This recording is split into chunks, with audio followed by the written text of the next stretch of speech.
Can you tell me what the future of Bitcoin is, or cryptocurrencies, in the year 2020?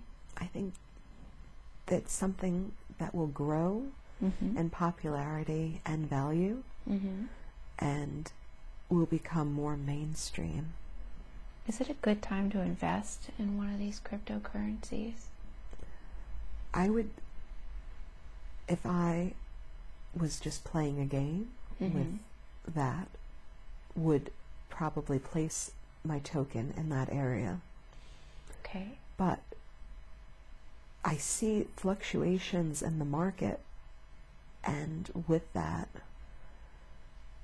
I think it's more a good idea than it is a bad idea to invest into a currency that is not American currency. Oh, can you tell me more about that? I see, it just seems that the American currency, when I think about it, it just looks transparent in my mind. I get this image of a weaker, transparent dollar, and in comparison to when I think of a Bitcoin or an electronic, it just seems like a hardier, heavier, golden coin in comparison to the two.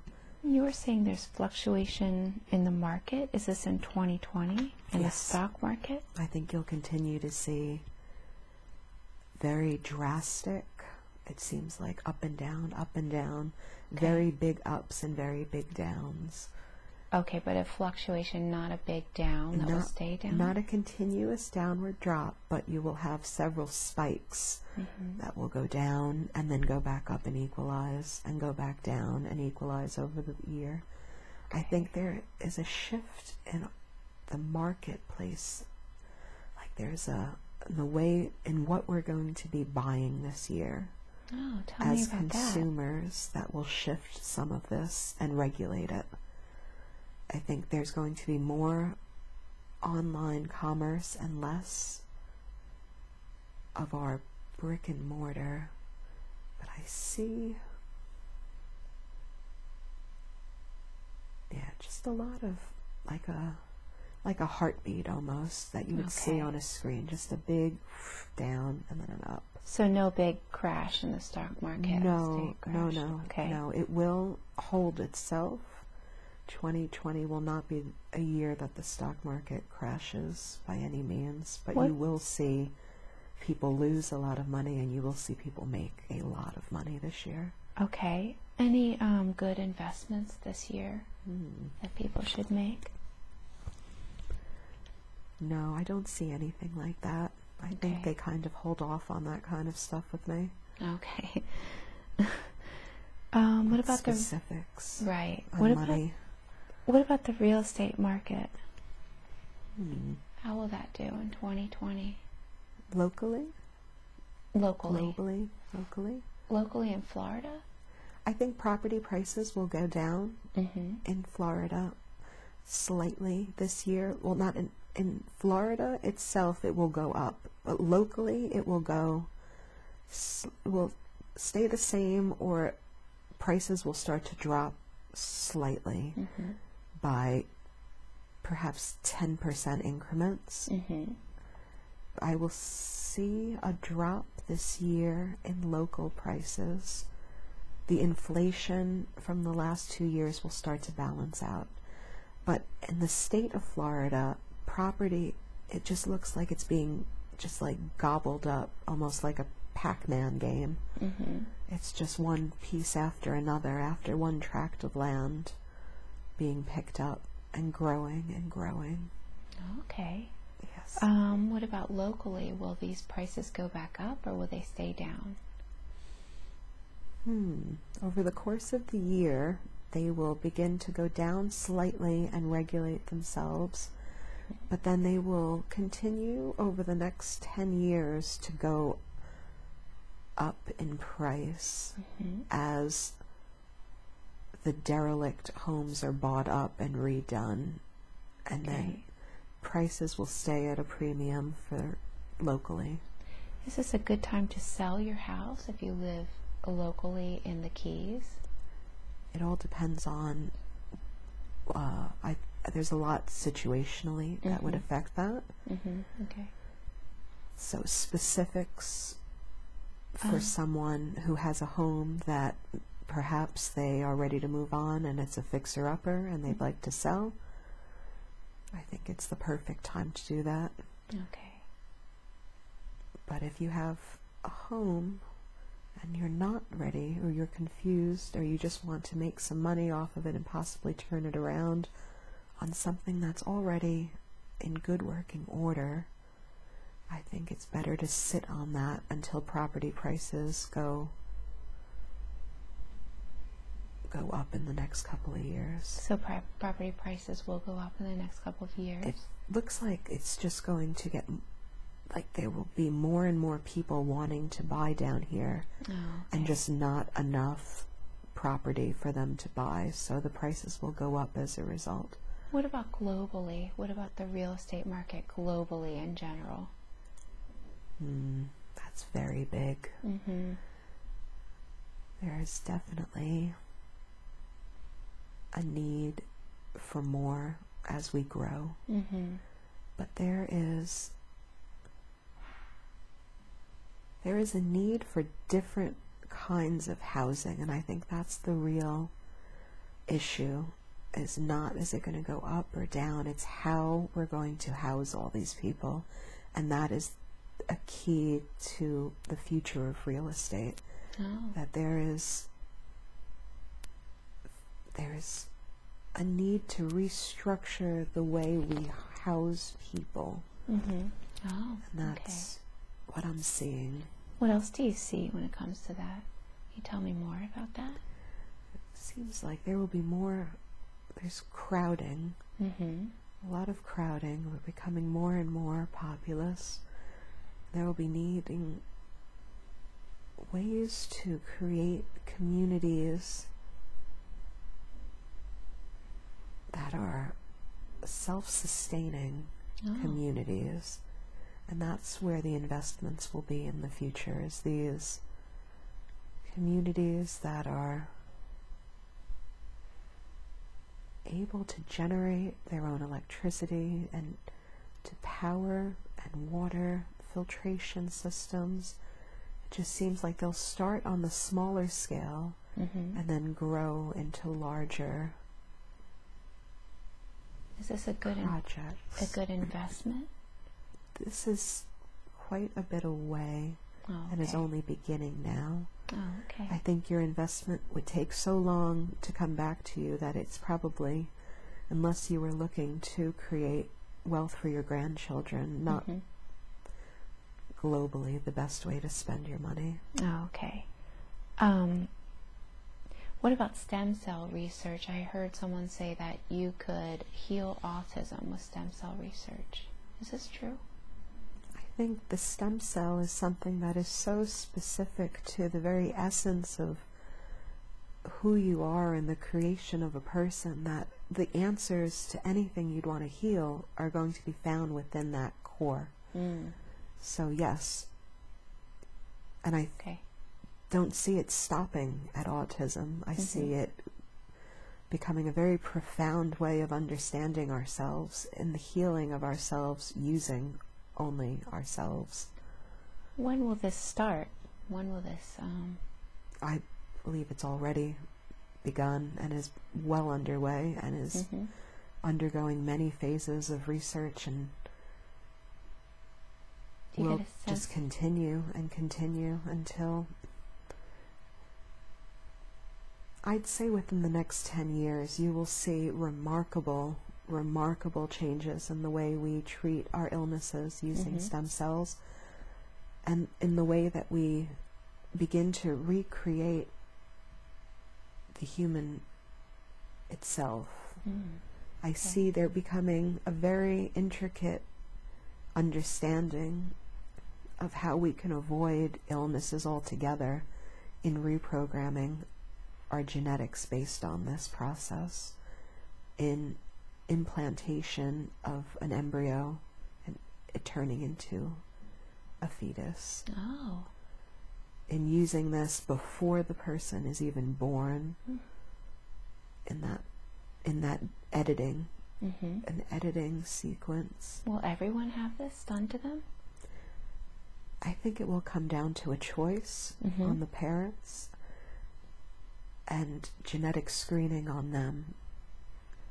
Will genetic screening be more efficient then? Yes. Oh, much more. Okay. I see it becoming very succinct and very well engineered of a process where it becomes very mainstream to know your whole genetic code and know what lies within you. Will there be any new advancements like that in 2020?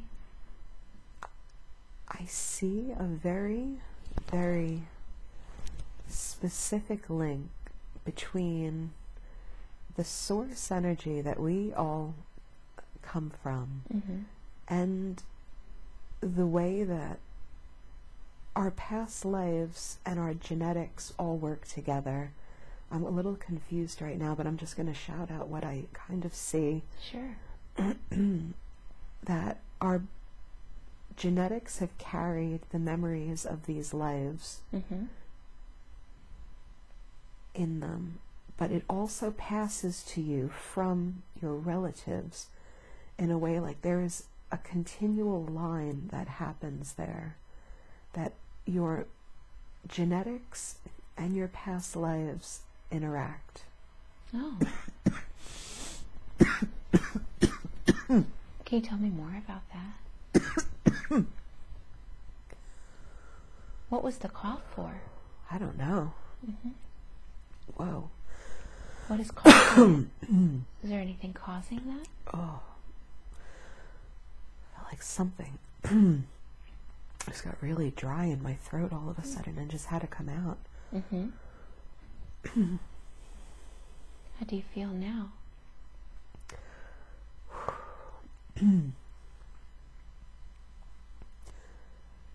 There is definitely a connection, more than you realize, between what your great-grandparents have done and your past lives have accomplished and what you're doing now. It's strange. It just is popping across that it's very interrelated and it's stored inside of you. So you all of it. So you have to process your grandparents' that you carry problems? Their problems, their stressors, their... What's the best way to deal with that? There is uncovering how it works. That's going to happen. They're going to realize in the next couple of years just how much of it you carry with you. Oh. And in that way, they can begin to do some editing of genes. That's going to be a real breakthrough for people, is the removal of things that they didn't understand why they were carrying them. Oh, I see. As well as, it will go in two ways, I see it. One, the mental aspects of what you carry, and two, the physical aspects of what you carry in the illnesses and the diseases and the genetic traits. And the ability to look at an egg as a scientist and see within it where this trauma was located, and to remove it, giving birth, it will almost create like a new, fresh race of humans with this, removing them from the burden of our past. Could you give me an example? Is Jen carrying anything from her grandparents or anything that you can release for her right now? Not necessary, because not all of these things work in a harmful way. Oh, okay. There are things within our genetic code that will serve a massive purpose, but nothing that needs to be edited or removed, as it is there for very specific reasons. What about traumas? You were saying that they will learn how to edit and find out where the trauma started. Yes. is this something that a person can do to help themselves? I believe the trauma leaves a specific mark or a marker in your DNA, which creates you and constantly creates you as you regenerate cells and breathe and circulate. And without realizing it, you carry on some of these specific traumas, but what they will be able to do is remove that before you have even become a human. Is that a beneficial thing? Or For some people it will be. For some people it will be detrimental? For some people, they will choose not to do it to their child. Oh. It will start off as a means of preventing diseases that will get passed on genetically to children through their lineage. And over time, it will begin to cross over into this experimental area of gene editing with previous generations' trauma. Oh, okay. And it will slowly drift into this. Is it beneficial or not beneficial? It will have its benefits. Mm-hmm. It will. It will create a very neutral human being that will not carry on these things that tend to hold a lot of us back, or these predispositioned ideas of the way that we should all act and be and what is right and what is wrong. It will create a blank canvas of a child that will be just a very innocent and unhindered, unprogrammed.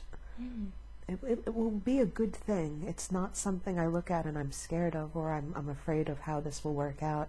Okay. I think this is something that we will need to work towards if we would like to see a world where we're not working against each other constantly. Is a larger goal and total for everyone. So that's the larger goal. Tell me more about that. There is definitely an achievement that needs to be done on this planet, and that is to live side by side, either with each other or alone, but not in constant hate of others. And a lot of that will be eliminated through this process of editing down the road. Oh, okay. All right. So if there's nothing to be angry about, and there's no bias, and there's no stereotypes and roadblocks to understanding each other, then it is a very swift and easy process, and we'll focus our time developing ourselves as a race in different ways than working against each other. Is this the same thing that was going on in Atlantis? Was this the same technology?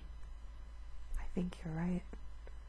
It feels similar, except there was more done with animals and the animal genetics mixing in with humans in order to create a superhuman, rather than to remove parts of our genetics. I think when they removed the parts of their genetics in Atlantis, they replaced them with those from animals, because that was the only reason you would start to see these animal-like people. Okay. I want to do a whole session on Atlantis, but can you tell me about college tuitions in 2020? Will they go down or will they go up? 2020 will see tuitions rise, but I see in the next couple of years, I believe they will try to restructure the way students take out loans to go to school. Okay. And with that, they will have to bring down the price of state colleges. Oh, okay. In an effort to bring more education, an educational jump for our country. Okay. But they will not, the prices of the private colleges will continue to rise as they will become more of an elite institution once the mainstreaming of the state schools becomes easier to access. Oh, okay. Anything else you want to say about colleges, college tuitions? I would like to see more. I don't really see more right now. Okay. Thank you very much. What about switching to 5G, the 5G network people are talking about? Is this detrimental to humans? As in the phones and the internet systems of 5G? Yes. Are people Will it afraid that it will cause cancer and different types of illnesses? Right. I think there is always reason to not keep your phone too close to your body, no matter what level of technology it is that it's accessing to communicate with. And living very close to places where this energy is created and sent out can be detrimental. It can be? Yes. How do you know if you're living close to a place like that? I think that would come down to researching and finding out where where your technology is being sourced from. Oh, okay. What happens if you do live close to something like that? Is there any way to protect yourself? Not really. I would think moving would be the better option. Okay. But you would have to live very close to it or work in a place like that over and over again. Something within like a mile or 2 miles of a place where it would be. What would happen to you? I feel like there would be higher instances of inflammation in the body as a result of these waves hitting them. But I don't see it as something that is going to be a huge problem. Oh, okay. Well, no more than it is right now. Oh, well, if a person has a lot of inflammation, is there anything they can do? I think there's a lot of different reasons that inflammation happens, and it's going to be very specific to what is causing that for that person. But just some things a person can do if they have inflammation from cell exposure. phones, exposure, towers. Definitely, I think there is. I see blue light blocker, like a blue light blocker that can help as far as daily usage of these devices. And not storing it on your body, the phone itself. The phone itself can be a very powerful receptacle of it. If you store it in your pockets or in your shirt, or if you hold it close to your ear and you are using it often, that will cause it. If you can remove doing that. Can your body experience inflammation from just having your cell phone on you? And not everyone, but I think for many people who are overexposed to it, yes. I think the inflammation will begin going down the brain and the spinal cord and start reaching out into the organs. What's the best way to counteract that? Is there any herbs or any supplements a person can take? The best thing is to just remove the device as much as possible from your everyday. Okay. And to do a detox of it from your body. Okay. Will this help the person? I think it has a lot to do with the gland in the brain we've been talking about, and the light is not allowing that gland to process correctly, and you're misfiring off of the crystals that surround it. Can you tell me more about that? The pineal gland, you mean? That's it. And so the light is blocking, the light from the cell phone is Yes. blocking it? you're seeing it through your eyes, this light, and that's being radiated out of it, and it's reflecting off the back of your eyes and going into this gland, and it's creating a similar to when babies are confused into night and day, and you just need to unplug and regulate yourself with it. Okay. The best thing to do is to just turn it off and put it away for a weekend if you feel that the inflammation has gotten out of control. Okay.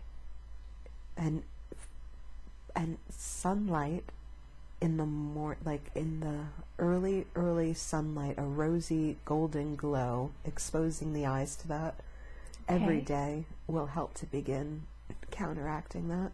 Okay. Thank you so much. Yes. I know we talked about this before, but the change in consciousness, is this happening in 2020? Yes, and it's showing. It's showing in so many places. It's bursting through the cracks.